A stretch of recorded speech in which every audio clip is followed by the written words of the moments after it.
Hi friends, ఇప్పుడు వచ్చేసి diesel tank లో వాటర్ కలిసినాయి అనమాట. వాటర్ కలిస్తే ఒక కస్టమర్ మనల్ని అడిగింది ఏమేమి క్లీన్ చేసుకోవాలని నన్ను అడిగినందుకు మనం సమాధానం చెప్తున్నాం. ఏమేమి క్లీన్ చేసుకోవాలంటే డీజిల్ ఫిల్టర్లో కూడా వాటర్ కలిస్తాయి. అది అనేది ఇంజెక్టర్లో కూడా పాస్ అయ్యే అవకాశం ఎక్కువగా ఉంది. కాబట్టి మనం క్లీన్ చేసుకోవాల్సింది ఫస్ట్ రైల్స్ క్లీన్ చేసుకోవాలి, తర్వాత మొత్తం ఆడంగా వచ్చే పైపులు క్లీన్ చేసుకోవాలి, తర్వాత డీజిల్ ఫిల్టర్ క్లీన్ చేసుకున్న తర్వాత డీజిల్ ఫిల్టర్ కొత్త చేసుకోవాలి.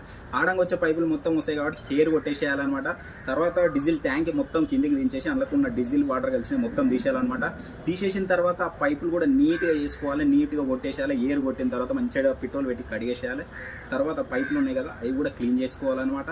తర్వాత ఇంకేమన్నా ఉంటాయంటే పైపులలో మంచిగా నీట్గా కొట్టాలన్నమాట. హెయిర్ పెట్టి మంచిగా కొట్టేసి మంచిగా క్లీన్ చేసుకోవాలి.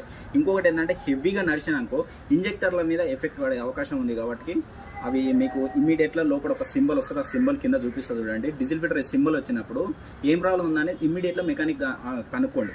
ఆ సింబల్ రాగానే మన కాడికి